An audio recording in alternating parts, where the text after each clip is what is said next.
Introduction. If you're looking for a fairly automated way to build a brand online, you don't have to look further than Twitter. In fact, for the longest time, a lot of marketers and marketing companies have long considered Twitter as a great place for brand formation. If you're looking for an online brand, Twitter is a great place to start. It's easy to see why. Twitter is so easy to use. You just need to post a tweet that is 140 characters. You need to do it long enough. You have to pick the right hashtags. You have to pick the right content, and given enough focus and attention to detail, you will get it right. It's just a matter of time. Of course, this does not mean automatic success, but with everything else being equal, Twitter compared to other social media platforms is definitely easier to master. Why? First of all, it is very friendly to automation. That's right, you can automate pretty much everything you do on Twitter. This is why a lot of people use it to make money from the internet on autopilot. They don't have to babysit each tweet. They don't have to sit around to figure out what's going on. They can pretty much set a strategy, let software do it, let the process run for some time, double-check their work, make some adjustments here and there, and then let it run. Basically, they keep repeating this process until they get it right. Again, you can run things on autopilot. With that said, you shouldn't expect much traffic if you just started on this platform. I hate to break it to you, but just like with anything else in life, you can't start out at the top. You can't expect massive success without having put in the time. While the actual work involved in Twitter can be so well managed that it almost feels like everything is automated, it still requires work. I know this is going to discourage a lot of people because a lot of people are looking for get-rich-quick schemes. A lot of people are looking for some sort of one-size-fits-all, cookie-cutter, instant success formula. Unfortunately, Twitter doesn't work that way. It can deliver success pretty much on an automated basis, but you have to pay your dues to get there. Everybody is different. Everybody's situation is different. Everybody's goals are different. This is why you need to put in the time. The good news is if you are able to do that, you will be greatly rewarded by this platform because of certain key features of this system. What is so great about this platform is that it has fairly easy mechanics. It really does. When people use Twitter for the first time, they just tweet away. They just think of things to say, and in 140 characters, they tweet away. Sooner or later, they realize that they would reach a much wider range of people if they use hashtags. Even later, they figure out that people who tweet about certain topics all the time are more likely to send them more visitors or more interested followers if they engage with them. In other words, Twitter is one of those platforms that you just have to figure out in broad terms to lay out an initial strategy. Implement that strategy, and then learn from your results. Do these first before you start marketing on Twitter. Before you even seriously think of starting on Twitter, do these first. If you set up a website, you should have been doing these already. Just in case you are unclear on the concept or just in case you did things out of order, here are the things that you should do before you even think of marketing on Twitter. Pick your niche. It's really important to understand that if you want to be successful on the internet, you must have a laser focus on how you're going to make money. A lot of people are clueless regarding this. In fact, a lot of them think that they just need to buy a system that somebody else has built and they will make money. What they're really saying to themselves is they're too lazy to think through their online business. That's always a dangerous proposition because when you let another person do your thinking for you, you're going to have to deal with the consequences. You have to understand that when people build systems for others, they're usually trying to cut corners. They're trying to make the most amount of money with the least amount of effort. Do you think they have your best interest in mind with that attitude? Of course not. This is why it's a bad idea to let somebody else pick your business for you. You have to do it yourself. You have to know what you're doing. You have to know who you're going to be marketing to, what exactly you're going to be pushing, and how you're actually going to be making money on the internet. You can't just buy some sort of business in a box and expect everything to work out smoothly. That happy ending that you may have been dreaming of may be a very distant and even impossible dream. Why? You just didn't step up. You have to do all of this yourself. The most important is to pick a niche. A niche is a subject matter category or some sort of category for whatever collection of needs you are trying to address. What kind of problems do the products you are promoting or the website you are building address? Pick that niche. Understand how that niche compares with other niches. Understand whether it fits your amount of resources and your expectations. Build a site. You can outsource this. You can create a site that addresses your niche. When you're building a website, you're not just putting up a nice-looking online destination. It must do something. It must convert the traffic that you drive to that site into cold, hard cash. Create a mailing list. Next, you have to create a mailing list. This is crucial. Your mailing list is actually the payload of your website. Sure, you may be putting up affiliate ads on your website. When people click these and they land on the sales or landing page, they may buy something. When they do that, you get a commission. That's nice and everything, but if you really want to make money over the long term, create a mailing list. Why? Whatever credibility, respect, or trust you create with your website, you maintain with your mailing list. When you have an update on your website, you just publish the link on your mailing list and invite people to click through, and you have yourself a nice burst of traffic. I've got some bad news to share with you. The vast majority of people who visit your website will never come back again. That's the harsh reality. When you have a mailing list, you get to retain some of that traffic. You only need to set an update, and you get a nice little surge of traffic because people saw your email and clicked on your link. This enables you to retain some of the value of the hard work and time you put into branding and promoting your website. To create a mailing list, you have to offer a premium. It's some sort of freebie. It's some sort of incentive for people to join your mailing list. Of course, you make this case on your squeeze page. You advertise the value of the freebie you're giving on a page called a squeeze page. This is where people enter their email addresses to subscribe to your mailing list. Please understand that there is a big danger here. This is a warning. Don't go overboard in promoting the freebie because if you do that, people will sign up for the free booklet, the free course, or the free book. They couldn't care less about the updates your mailing list will send them. In fact, if you push the freebie too hard, they might even think that the updates you send are some form of spam because you caught them by surprise. Do you see how this works? There has to be a healthy balance between getting people pumped up to join your mailing list because they're getting something for doing it, but also letting them know that they are getting a better value by being on your list just because you will be sending them information that would enable them to solve all sorts of problems in their lives that are related to your niche. Do you see how this works? Do you see the balance? Create an ebook or report or some sort of high-value giveaway. When you create a mailing list, there has to be some sort of incentive for people to sign up to your list. I wish it were as easy as saying that your website is so awesome that your visitors owe it to themselves to sign up to your list. I'm telling you that if this is your strategy, you're probably going to get very few list members. Why? People need a push. They may be impressed by your website, they may like what you're doing, but this may not be enough to get them off the fence. To many people, entering an email address into a field is a lot of effort. You have to give them some sort of valuable incentive for them to sign up for your list. Generally, I would use some of my popular blog posts, or I would come up with a distilled version or a cheat sheet version. Usually this works. Other times, I would use some sort of massive compilation of resources that are an answer to people's problems. Whatever the case may be, the value of the incentive must be obvious. They don't have to be Sherlock Holmes to figure out the value of what you're giving away. Again, to reiterate, the value must not be so big and steal so much of the spotlight that people forget that they're signing up for a mailing list. It must share equal billing with the list. You have to promote the freebie in such a way that it is still clear to the person registering to your mailing list that they are signing up for a mailing list. Find top-notch content in your niche.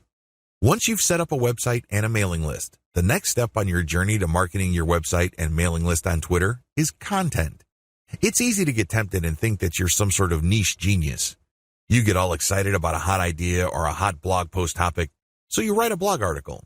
You put in the time, effort, and energy to do that, but what happens? 9 times out of 10, that content doesn't work. For whatever reason, people do not seek it out. You don't get traffic with it. You're not alone when this happens. The idea of build it and they will come is a dead end. Thankfully, there's a shortcut. Focus on content in your niche that already works. Look at the social media accounts of influential people or companies in your niche. Look at the content they're sharing. Pay attention to how many social signals they get. Do they get a lot of retweets, likes, favorites? Do they get shared a lot on Facebook? Using this objective social signal information, select their best content and reverse engineer it. Reverse engineering top-shelf niche content. Now that you have a clear understanding of what's hot and what's not in your niche, the next step is to reverse engineer your competitors' best content. How do you do this? First of all, you just focus on their topic. If they're talking about a certain personality in your niche, then talk about that person, because obviously the fact that they're getting all this attention from your niche audience means people are truly interested in that personality. However, don't stop there. Come up with something new. Maybe interview that person directly, or maybe take some sort of controversial angle. Maybe you can give more complete information. Whatever the case may be, come up with content that is obviously superior. This is what's going to make your tweets more popular. This is what will speed your branding efforts up. I'm sorry, but if you're just going to offer the same content that everybody in your niche is already offering, there's really no reason the people you're reaching out to should follow you. Think about it. If they think that you're giving them the same stuff as other sites, why go to you? They can easily have gone to those other sites. Draw their attention based on familiar themes. Keep their attention by doing something a bit different. It doesn't have to be much. You don't have to be a hero. You don't have to go overboard. But it has to be different enough. Unfortunately, this is one of those things that you will have to figure out firsthand. You would have to do it through trial and error. You have to learn through trial and error. Set up consistent social media accounts. Now that you have followed the steps above, you can now start setting up your social media accounts. For starters, you should focus on YouTube, Google+, Facebook groups, Facebook pages, Twitter, and maybe Pinterest. Start with these. Later on, you can branch out to other social media platforms like Quora, Instagram, and others. Your social media accounts must be consistent with each other. Your headers must have the same design. Your biography and other text must have similar elements. The key here is to project consistency. Consistency indicates professionalism. You're not just some random person working out of your mom's garage putting up one random website after the other. It can also help you solidify your brand. If you make a good impression on Facebook groups and people click through to your Twitter account and they see similar messaging, they can see that you are consistent, constant, and offer different types of content. This would help them become more comfortable with your brand. This would help them view your brand as more credible. Commit to specialized content on your social media account. Here's the big danger with having many social media accounts. It's very easy to see that a lot of companies put up a presence on many different platforms. That's great and everything because you have many ways of getting new traffic. The problem is they post the same content across the board. This is a problem. When people approach your brand on Twitter, they're looking for content that is slightly different from the content they would expect on Facebook groups, your Facebook fan page, and definitely your YouTube channel. You have to be aware of these different expectations and give them what they're looking for. Oftentimes, this is as simple as the form of content you offer. Obviously, when you're on YouTube, it would suck if you just offer blank videos of somebody reading your articles. That's not going to work. At least bother to use slideshows with the article. Preferably, you should have some sort of video spokesperson who speaks directly to the people during the video. Each platform's content must maximize the format requirements of that specific platform. Get ready to go manual or full auto. At this stage, you have set up your Twitter account. It is brand consistent. You already have lined up the best content you have researched from your competitors. This content has a lot of likes, shares, comments, and other signs of engagement. This is third-party content produced by others. When people click the link, they go to somebody else's website. They do not go to your site. Why in the world would you share this stuff? What's the point of driving traffic to somebody else's website? Well, it really boils down to credibility. If you make it your job to get all the very best content involving your niche and sharing it from one central place, you become credible and authoritative so much faster than if you just publish your own content. First of all, it's going to take a lot of time to reverse engineer the very best content and come up with your own version. It can also become very expensive. Time, after all, is money. Even if you're not paying a professional writer from places like Ozkey.org, who charge very reasonable rates, coming up with original content can still be a very expensive proposition for you. Why? It will take a lot of your own time to come up with that content. You probably have better things to do. You probably have other things you could be doing that would currently pay you more money. Third-party content is a lifesaver. This is called curation. You take the best content that everybody else has to offer and then you share it through your social media accounts. Here's the secret though. You share that content to draw people based on their interests. For example, if I find top-notch content on content marketing and I have a Twitter account that sells content marketing services, it would make a lot of sense for me to put all that high-quality and highly popular material in my Twitter feed, but from time to time, I would share my own original content. My original content would build credibility for me based on what I raise in the content. I control the conversation using those posts. After I get enough of a natural following, I would then share more and more of my own content and then share posts that only feature my Squeeze Page sign-up link. By doing this, I kill two birds with one stone. I share curated content to build credibility among a niche audience. These are people searching for certain specific content using very targeted hashtags. I pair very targeted niche hashtags with all my content. I rotate them. Then, I send out this content slowly but surely. I get people who are truly interested in my niche. Once I've established quite a bit of a following, I then share my own reverse-engineered content. This builds even more credibility, and this can also lead to my website getting backlinks from bloggers who are monitoring my niche. Finally, once I've got enough flow going, I would then start rotating my Squeeze Page link through my tweets more often. Instead of showing my Squeeze Page tweets once every 2 days or once a week, I can start showing it every few hours. However, it only makes sense to do this once you have established a decent number of followers and there's a high enough overall engagement level with your tweets. This is the general strategy. You can do this either manually or on full auto. What is fully automated tweeting? Fully automated tweeting is exactly what it sounds like. The content that you are going to be tweeting is fed through a social media content publishing tool like Hootsuite or Social Oomph. You just set up a schedule and the links and the tweet text that you put are going to be published to your account. You don't have to babysit your Twitter account as it publishes tweet after tweet. You also automatically plug in the hashtag that you want to target for each tweet. Fully automated tweeting can also mean using certain tools like Follow Liker that actually mimics liking other people's accounts. Usually, when people have their posts liked, they feel good. It feels good to feel like you matter. It feels good to be appreciated. A certain percentage of these would actually click the account of the person liking and see what their page is like. If they like what they see, they end up following. Fully automated tweeting also includes this. You basically automate publishing, but you also automate engagement. There are many tools currently available on the market, but here's a bit of warning. Twitter is cracking down on bot-like behavior. While few people will have problems with automating publishing, most people would view automating liking or automated favoriting or listing with more suspicion.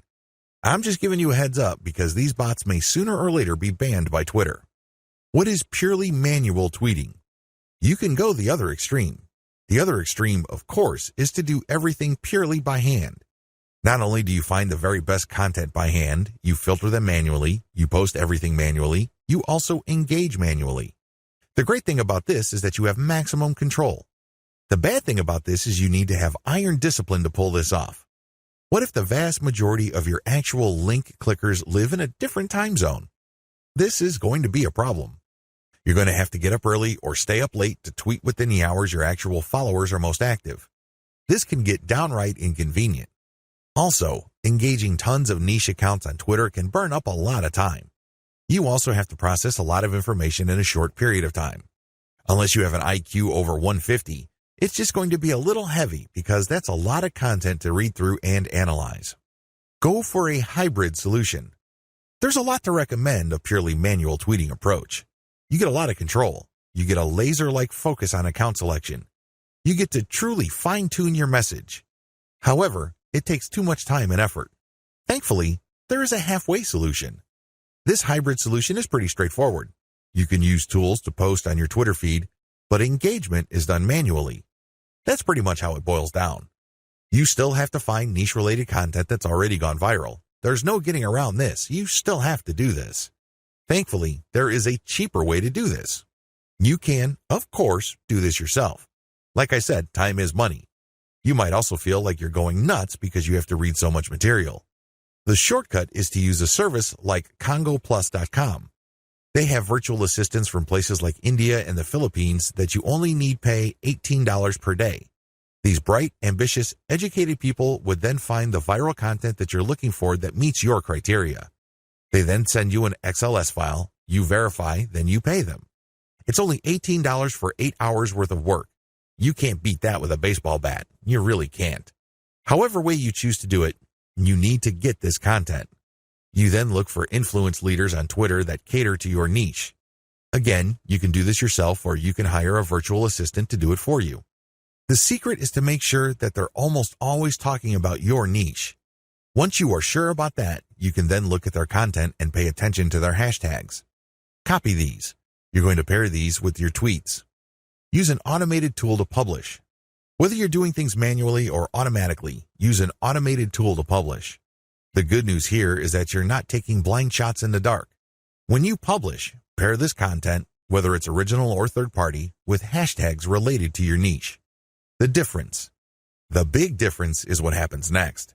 When you're using an automated system, you wait for an organic following and then you mix in your squeeze page links and your content links. You then use some sort of tool to mimic engagement. For a manual approach, you do the same. You wait for an organic following to increase and then you mix in your own stuff. The big difference is you invest 1 hour per day doing manual outreach to influencers in your niche. You should already be doing this because these are the people you got your hashtags from. Remember? The extra step that you need to take is just to engage with them. Tell them that you like their content. Manually like their stuff. Click the heart icon or retweet. Do whatever you can to get on their radar. One-to-one or person-to-person engagement is crucial. You have to get on their radar. Again, you can try to automate, but it can be ham-fisted. Also, it may be so obvious or clunky. Worse yet, Twitter might be cracking down on engagement automation, so this option may not remain open for long. Manual Twitter marketing. Assuming that you have decided to go the manual route, here's what you need to do. You have to budget your time. If you think you only have 1 hour to spare, make sure you give it at least 1 hour. This means stick to 1 hour exactly or go a bit over, but you need to make sure you put in the time. Find niche leaders. First, you need to find people's Twitter accounts who talk about your niche. Enter the keywords related to your niche into Twitter to find those accounts. How do you know these keywords? Where do you find these keywords? Here are the steps. Create a Google AdWords account. Don't get scared, this is free. Create a free account. Use the Google AdWords Keyword Planner tool. Enter websites that you know are competitors of yours, and alternatively enter well-known websites that you know are in your niche. You should get a nice listing of keywords using this technique. Once you find these keywords, look up those keywords to find even more related keywords. Make sure that these keywords get a decent amount of traffic. Read these keywords and be convinced that they are actually related to your niche. Once you have a nice clean list of keywords, plug this into Twitter to find accounts. There's a shortcut to this. You can use Congo Plus's $18 per day virtual assistants to do this for you. For only $18, you get a person's full 8-hour day of labor. This person can use Google AdWords for you, find the right keywords, filter the keywords, go through Twitter, find the accounts, get the hashtags, and follow those accounts. Follow real niche-specific accounts. Once you've done the above steps, you should be able to identify the accounts of people in your niche on Twitter. This is where you need to make a judgment call. You need to look at enough of their tweets to see if this person truly cares about your niche. Is this person really a niche expert, or does this person tweet about your niche from time to time? These are two totally different things. Follow real niche leaders. What are the benefits of manual Twitter marketing? When you identify and engage with niche leaders on Twitter, you get the following benefit. First of all, you get niche-specific hashtags. Second, you get a chance to get on the radar with people who are really experts or authorities in your niche. These people can open a lot of digital doors for your business. They can retweet your actual content. This can lead to niche-specific audience members visiting your website. They can interview you and possibly link to your website. You can interview them and establish some sort of professional friendship. You can get invited to conventions or symposiums or workshops. These can be tremendous networking opportunities.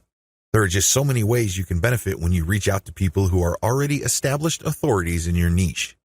Don't be antisocial. Don't think that you can be successful just with your own efforts. It doesn't work that way because there is a network of really credible people on Twitter already who have the influence that you're looking for. Why not just piggyback on their influence? Why reinvent the wheel? Manual tweeting, pros and cons.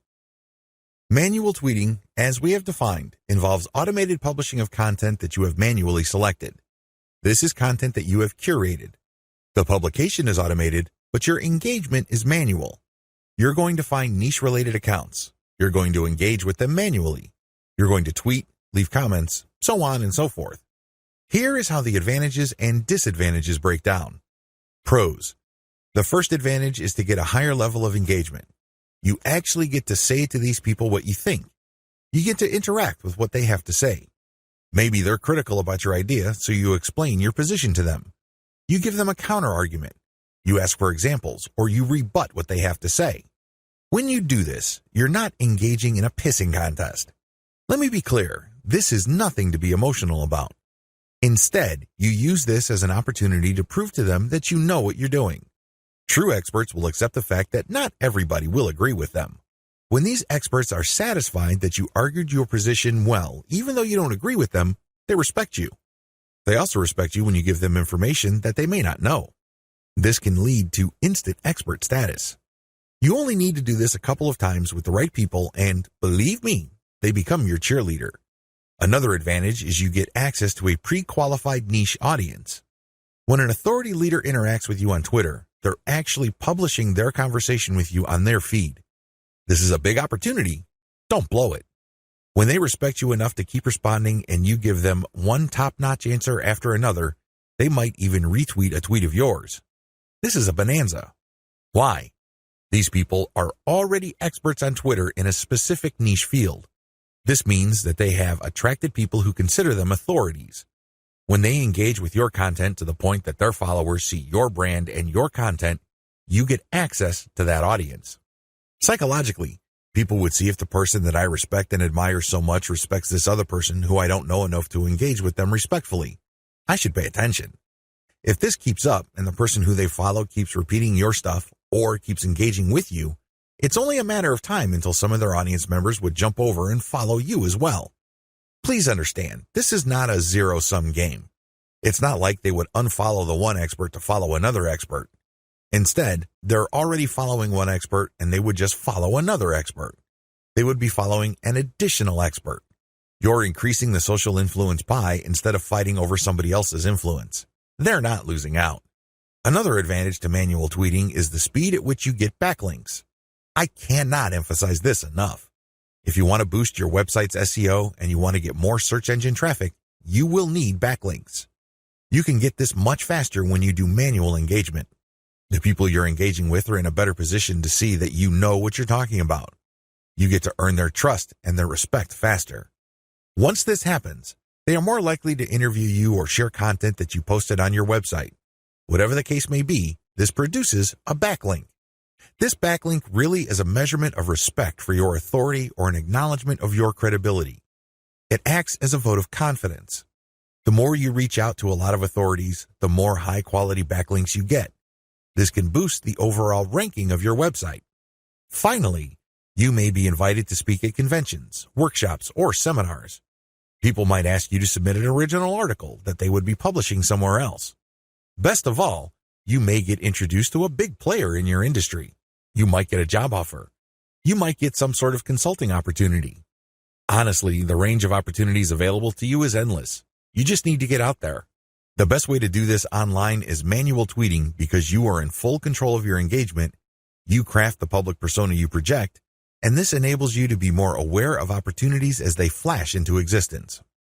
Disadvantages. The big cons against manual tweeting should be obvious. It takes a lot of time. That's all I need to say. It should be self-explanatory. Second, it's content intensive. While content curation can help you tremendously, it can only go so far. You cannot become a global expert on a particular niche on Twitter and be respected by all other subject matter experts if all you do is share their stuff. That's just not going to happen. Ultimately, they're going to ask you, what about your stuff? What do you have to say? What does your original research indicate? You don't want to come up with a zero when asked those hard questions. Finally, there is no assurance that you will get some sort of alliance. I hate to say it, but certain niches really don't get much coverage on Twitter. You might be able to interact with a high level of niche authorities on Twitter, but that doesn't necessarily mean that they operate blogs that can then link to you. Still, on balance, Manual tweeting on Twitter delivers more benefits than its costs. Manual Twitter follower generation. How do you generate followers organically on Twitter using a manual technique? It's as basic as finding niche-specific accounts and finding their followers. Follow these niche-specific accounts, but pay attention to their followers. Follow followers who you know are truly interested in your niche. This requires research. You actually have to look at their tweets or look at the stuff that they're retweeting. Once you see a pattern and it is niche-related, follow these follower accounts. I know this is simple, but it's also effective. How to find the right niche influence leaders on Twitter. At this point, it should be fairly clear that you need to follow the right people on Twitter. Otherwise, the tips I've shared with you will not work. If you're just going to follow random people on Twitter, you don't know who you're influencing. In fact, you don't even know if you're influencing them at all. You have to understand that on Twitter, some people generally follow a general rule. If you follow me, I follow you. Nowhere in this does it say they're actually interested in what you have to say. That's a big problem. If you attract the wrong following, you're not going to get many results from Twitter marketing. In fact, the results you get would be the same as if you did not do Twitter marketing at all. That's a waste of time. You need to find real people. You also need to find real influential people. This isn't bad enough. You need to find real influential people in your niche. How do you do this? Here's my step-by-step guide. Pay attention to their biography. Look at their bio. Is it on point? Does it indicate the persona of a person who is truly interested in your niche? This is crucial. If there are no niche-related keywords there, or it's not obvious that this person is part of your target demographic, and it's not some sort of passionate or credible enough authority in your niche, then this is probably the wrong person. You may be barking up the wrong tree. Look at their follower-to-following ratio. This ratio is simple. Look at the number of people this person follows and look at the number of people following this person. If this person's followers greatly outnumber the accounts this person is following, chances are this is a real account. It is not some bot that is fully automated. Instead, this person actually has influence because for how many people he or she is following, he is followed by hundreds, if not thousands of more people. This is very important. If it turns out that the number of people following this person is pretty much the same as the number of persons he is following, it's probably not a good idea to follow that person. This person is probably just using some sort of software to take advantage of the fact that when you follow people, they follow you back. Some of them follow you back. Pay attention to their level of engagement. Look at the stuff that they talk about. Pay attention to their tweets. What do they constantly retweet? What do they tweet about? Are they talking about the same stuff most of the time? Does their account get a lot of retweets and posts, retweets and engagements? Do they get a lot of favorites? Is there a lot of engagement with the content they share? Even if this person is totally focused on your niche, but it turns out that their tweets don't get much engagement, they may not be all that influential. Becoming credible with them and getting access to their market may not work out for you. Their audience may not work out for you because they're not really authorities. Pay attention to the specificity of their posts. Look at their posts. Here's a rule of thumb. If 80% or more of their posts have something to do with your niche, follow them. Follow them if all the other points I raised above apply. But if it turns out that this person's bio is on point, it has more followers than the accounts that he or she is following, it has a high engagement level, but this person focuses on generalized content, this person may be a dud. In other words, this person is some sort of Twitter celebrity. This person is only an authority because of their personality and not much else. They're not an authority because they focus on a niche. They're not an authority because they are truly passionate about a niche. People only follow them because they think their personality is interesting. So, what you get is some sort of individual celebrity market. That's not what you're looking for. You're looking for a niche audience. Follow and engage. So, what do you do when you find a niche-specific and truly authoritative account on Twitter? First of all, they have to meet all the criteria listed in Video 5. Assuming they pass with flying colors, you follow them. Don't stop there. This is just the beginning. Once you follow them, you engage. Now, a lot of people have all sorts of misconceptions regarding what engagement means. Some people think that if they just click the heart button that they are engaging. They think that if they retweet that they are engaging. No, it goes beyond that. You actually have to engage in a one-to-one conversation with the person tweeting. You click the reply button. I'm not talking about the direct message button. I'm talking about the reply button. Here's where it gets a little tricky. You can't just use a stock answer like, hey, good post, or you're a genius. I admire you. I love you. No, that doesn't work. Those are worthless. Why? And true authorities get those all the time. They're credible. They know what they're talking about. So they get a lot of, hey, good post. You're a smart guy. You're a genius. So what? They get those all the time. You're not going to stand out. Remember, the whole point of engagement is to get on their radar. You want them to notice you. This is all but impossible if you're doing the exact same thing everybody else is doing. Everybody thinks that they're a genius already. Yet another guy piping up and saying the same thing is not going to register. How do you truly engage? Here's what I do. I ask questions. I know that sounds basic, right? But you have to ask the right question. You have to ask a question that indicates to the person loud and clear that you've read their post. Maybe you click through the link that they shared. Maybe you analyze their tweet. Whatever the case may be, your question must communicate this. Your question must get them to think or analyze or look at things with a new perspective. When you do that, you get respect. Why? You're pushing them. You're challenging them. You're not just asking a throwaway question that they already know the answer to. You're not asking something that they've answered 100 times before. You're basically letting them earn a chance to prove why people think they're experts. Most mature adults respect this. They're not scared by this. They're not threatened by this in any way. Even if you do come across somebody who has a thin skin or views this as an attack, you still gain authority and credibility because other experts are following that person. When they see that engagement, they quickly see that you actually have a working brain. Imagine that. You're not just a blind follower. You're not just another face in the crowd. This makes you stand out, even if the expert that you are asking questions to reacts in a negative way. It's on them. It's not on you because you're just asking a question. Of course, you have to ask in a respectful way. You cannot use loaded questions like, when did you stop beating your wife? Or how was it the first time you got hooked on drugs? You see where I'm coming from? Don't ask those types of questions. Discuss controversial points. Another way to get on people's radars is to focus on controversy. Now please, don't mistake this for being a troll. I'm not saying that you're going to create artificial controversies. I'm not talking about stoking divisive issues. I'm not talking about any of that. You see, in any kind of subject, there will always be two sides. This applies to niche subjects as well. There's always the conventional wisdom, and then there is everything else. What if there are techniques or approaches or strategies that would get better results? For some reason or other, these are just not talked about. For some reason or other, these are kept under the rug. When you discuss these or raise these with experts, this highlights that you, yourself, are an expert. After all, if you fully explain these or fully describe these accurately, you are basically lecturing in an underhanded way people who are reading your tweets. You're letting them know of something that they may not have heard about. You are hinting at a body of knowledge that either they're trying to run away from or they may have an unclear understanding of. The fact that you tease this information communicates to them in a clear way that you are some sort of expert. Let's put it this way.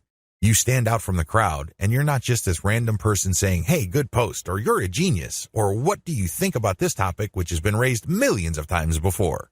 Whatever you do, focus on real engagement. This is the bottom line. Real engagement means real person-to-person contact. This means picking somebody's brain. This means sharing information on a real profound personal level. This may not be always comfortable. It definitely is not always convenient, but it's absolutely necessary. You have to reach out. You have to engage. You have to communicate. You have to get the point across. This doesn't mean that you have to always be 100% in agreement. However, it means that you do have to always be 100% respectful. I know this is hard to do if the person you are engaging would feel threatened or get soft on you in the worst way. It's very tempting to fight back. It's very tempting to push back. Fight fire with fire, right? Well, here's the thing. If they act in a very unprofessional way and you keep your cool, who wins? Your brand wins. People start seeing you as an authority. People start seeing you as an alternative. This is how you get on the radar.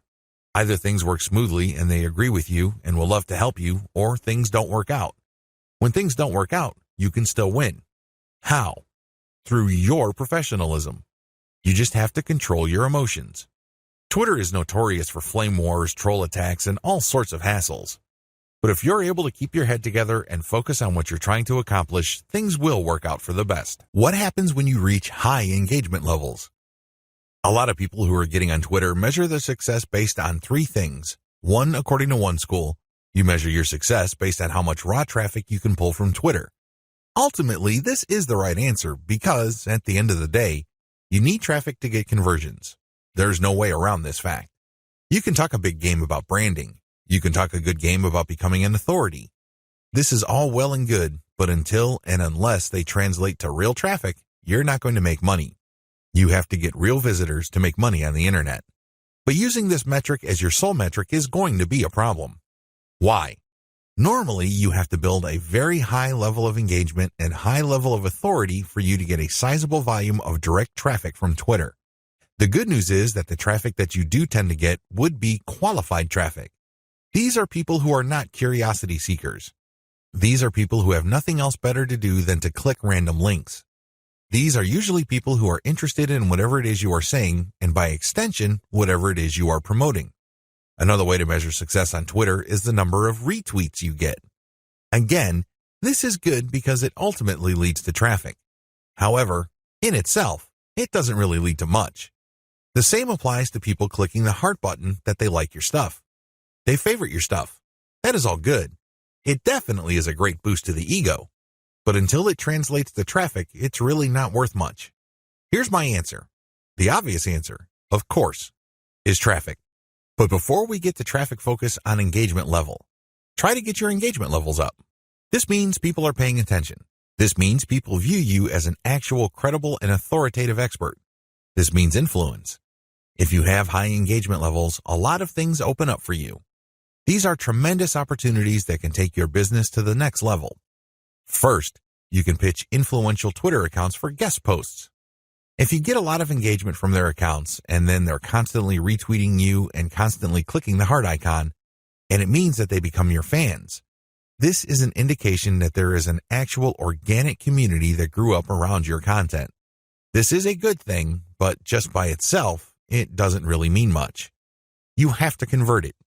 You have to transform it into a usable form in one of the most useful forms of this. Usual payouts of this level of influence with influencers are to pitch them for guest posts. Now, of course, this means that they have to have a blog that's credible and has great SEO value in their niche. But assuming that's true, pitch them for guest posts. Don't be shy.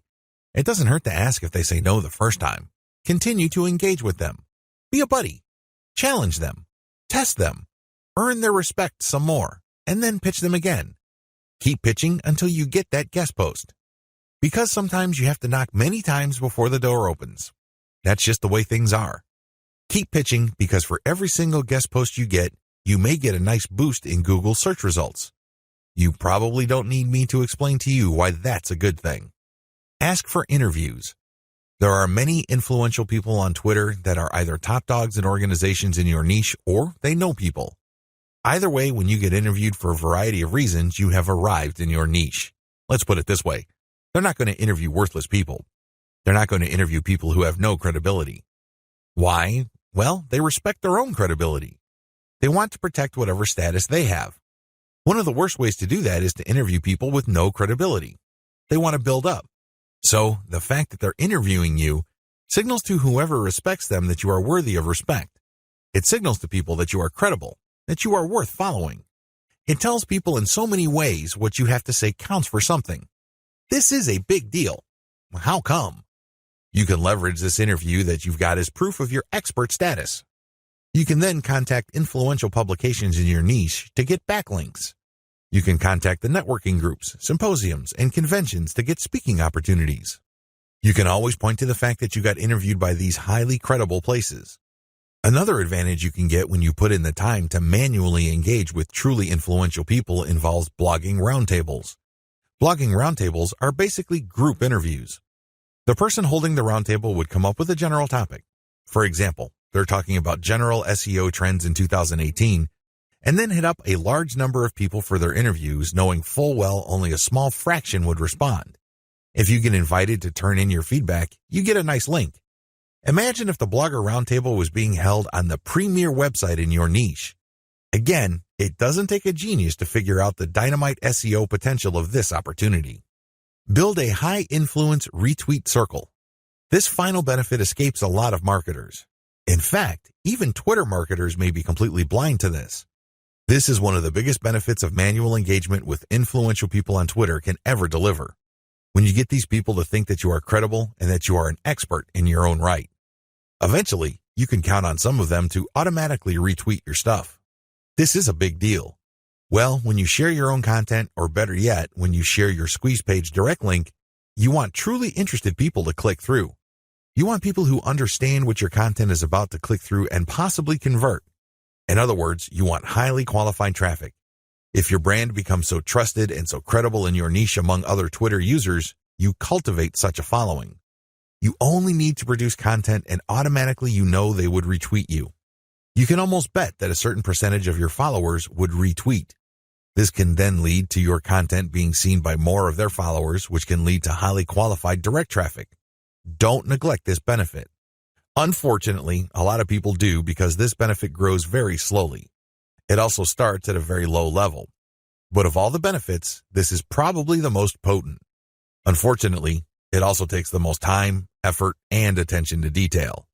However, if you properly cultivate this, the direct traffic benefits and conversions you would get from being a part of a retweet circle will outweigh and will pay for all your costs. You can take this to the bank. Always optimize your content. It's really important to make sure that you identify your best performing content. This is not easy to do with Twitter. You basically have to pay attention to your website statistics and figure out which content update gets the most love from your followers. Once you have identified your best performing content, don't stop there. Don't just think that you're just going to have to come up with the exact same content. That's not going to cut it. Also, don't think that you only need to give your system a few days for you to identify your winning content. Here's the system that I use. Regardless of whether you are completely automating your system or you're manually doing engagements, you need to do the following as far as content optimization goes on Twitter. Step 1. Start with randomly selected content. Now, please understand that this content must be top content. Look at the reverse engineering section that I mentioned earlier in this training. You should know how to spot objectively good content. Once you're able to do that, create a massive list of all that type of content and then randomly select this content and publish it on your Twitter feed. Again, you can use Hootsuite or Social Oomph or some other content scheduling software. Let this piece of content run until a few weeks pass. Step 2. Review your results. If you give the system enough time to tweet and keep republishing stuff that you have tweeted before, certain patterns should emerge. With enough time, you will get rid of false positives. These are content types or themes that you think are winners. It turns out that they're statistical flukes. Their success, statistically speaking, is just coincidental. With a few weeks, however, of running time, you should get a clear understanding of which of your content are real winners. Step 3. Focus on what works. At this stage, you should have a clear understanding of what truly works. These tweets are no joke. If you tweet this type of content, you can rest assured you will get quite a bit of engagement and click-through from your Twitter feed. You need to create more of this type of content. If you don't have the time or resources to do that, you should find other third-party content that is just like your winning content. Focus on what works. Scale it up. Pair it with your squeeze page tweets. Pair it with your content that leads to ads or other conversion devices on your website. Whatever the case may be, you need to focus on what works and scale up once you've identified reliably productive content. Again, this takes time. This is not something that you identify overnight. You have to let the patterns play out. You need to let the statistical flow of your traffic even out over a long enough period of time. If you do this right, you will be able to shift your Twitter feed towards content that has a predictable level of engagement. This paves the way for the success of your Twitter campaign. Cross-feed your content among platforms. If you notice that you have winning content on Twitter, don't just leave it at Twitter. There's a good chance that people on other platforms would appreciate that same content. Take that content and share it on Pinterest or Instagram. If you are sharing third-party videos and they do really well on Twitter, share them on your YouTube channel. Whatever the case may be, cross-feed or cross-pollinate your content among different social media platforms. There's a lot to choose from. There's Pinterest, Instagram, YouTube, Facebook, Reddit, and Quora, among many others. Mix and match. Pick your very best content. Try along different platforms and identify what works. Once you identify that a particular type of content that you tweet also does well on another platform, publish more of that stuff. Scale it up. Leverage the power of questions. One of the best ways to publish content on Twitter is to ask questions. It's really that simple. You ask a question and then you post a link and then some hashtags. The great thing about this question-based tweeting is you get to engage the reader. You focus on a specific point that they may be interested in. If they are, you're more likely to get the click. This is definitely more engaging because you start with a specific need that they have. You're not just wasting people's time by saying, hey, this might be interesting. Who cares? There's tons of interesting stuff on Twitter. People simply do not have the time to consume all that information. One of the best descriptions I have read about Twitter is that it's like drinking from a fire hydrant. There's just so much information to process in a very short period of time.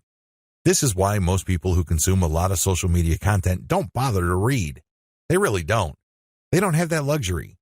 Instead, they scan by tweeting in the form of questions followed up by a link and some hashtags. You take advantage of this fact people only need to see the right question and then you have yourself a click. It fits how people think about and process information on Twitter. Interestingly enough, a lot of marketing professionals are saying that this also creates some sort of SEO signal. This is a big deal because it can give you a search engine optimization benefit. Now, please understand that this benefit is very marginal. In fact, spokespeople for Google have spoken up on this issue. For the most part, they said this type of social signal isn't really factored in by Google. However, a lot of professional search engine optimization consultants say that there is an indirect or circumstantial benefit. Whatever the truth may be, we could all agree that if there is a signal that is being factored in by Google, it's going to be a very weak factor. Still, it is a factor. So you raise the question-based format. Use your questions for Quora. Not only do you get to engage your Twitter followers more directly by using questions, you can recycle this resource by posting it on Quora. You're killing two birds with one stone. You are posing a question on Twitter, and then it's copying and pasting that question and posting it on Quora and then posting an answer, or you can look for a similar question that already exists on Quora and answer with basically the link that you are promoting through Twitter. You save on time. You definitely save on effort. Twitter marketing best practices. The first 9 videos of this training step you through the process of Twitter marketing. Whether you're going the fully automated route or you're doing things by hand, you have to use certain best practices. Otherwise, it's too easy for your Twitter marketing campaign to simply fall apart. The vast majority of people who try their hand at Twitter marketing simply do not succeed. It's not because these people are dumb. It's not because these people are hopeless in terms of execution. They just did not have a plan. They also did not follow certain best practices that would have increased their chances of success. Here are just some best practices that I've learned marketing successfully on Twitter for several years. Element by element optimization. When you're optimizing content on Twitter, it's a good idea to focus on one element at a time. What is an element? Well, it's just part of a tweet. It could be the question. It could be the link. It could be the hashtag. When you're optimizing for the highest amount of engagement and click-through, you have to change your tweet section by section. You can't just change them dramatically overnight because even if you do get some sort of improvement, you don't know which part accounts for that improvement. You're completely in the dark. On the other hand, if you optimize element by element, you can clearly identify which part you changed and reasonably conclude that this accounts for the improvement. Once you're no longer getting a nice improvement or you peaked with a particular element, then you switch to the next element. With Twitter, this is pretty straightforward. You play around with many different question variations until you get one that gets clicked a lot. Next, you swap out different hashtags until you get something that gets clicked a lot. It seems pretty simple, but it's something that takes place over an extended period of time. It's not something that happens overnight. You just have to pay attention to the trend. That's traffic statistics so you can make the necessary adjustments. Tweet timing optimization. Depending on your time zone, it may well turn out that a lot of your most active followers prefer early morning or late at night. Pay attention to your statistics. Maybe you're using Google Analytics. Maybe you're using StatCounter. It really doesn't matter. Pay attention to the time of the clicks coming in. You see a pattern. If you do, use your tweet scheduling software to mirror the most active times or the most popular time frame of your content. This is the time range where most people click on your links on Twitter. Make your decisions based on statistics. A lot of brilliant online marketers fail in the Twitter marketing game because they go with their gut. They tell me, I just know it feels right. Alternatively, they tell me that their gut is telling them something. 9 times out of 10, these people fail. Again, they're not dumb. They're not stupid. Instead, they base their decision on feelings. Unfortunately, in this game, feelings can only take you so far. In fact, hunches often lead to dead ends. If you're going to be making a decision involving your content, your conversion pages, your mailing list, or whatnot, pay attention to statistics. Make sure you can justify whatever changes you make with hard numbers. Conclusion. Twitter marketing success is not as hard as you think. Seriously, there are lots of people who are in their teens who make millions of dollars every year on Twitter. There are lots of companies located all over the world that find clients from Twitter. There are many home-based entrepreneurs such as yourself or digital marketers who make quite a comfortable living promoting online stores on Twitter. What accounts for these individuals' success? It is actually quite simple.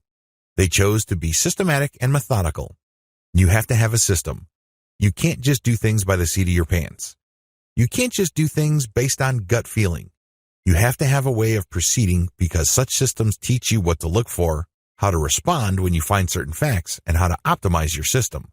You have to be methodical. This means that you cannot put the cart before the horse. You have to follow the proper sequence. You have to look at the right signals. These two factors, system and meticulousness, flow together. It takes quite a bit of time to master this, but eventually you will get it if you put in the time. You have to pay your dues. Nobody will do it for you. I wish you nothing but the greatest Twitter marketing success.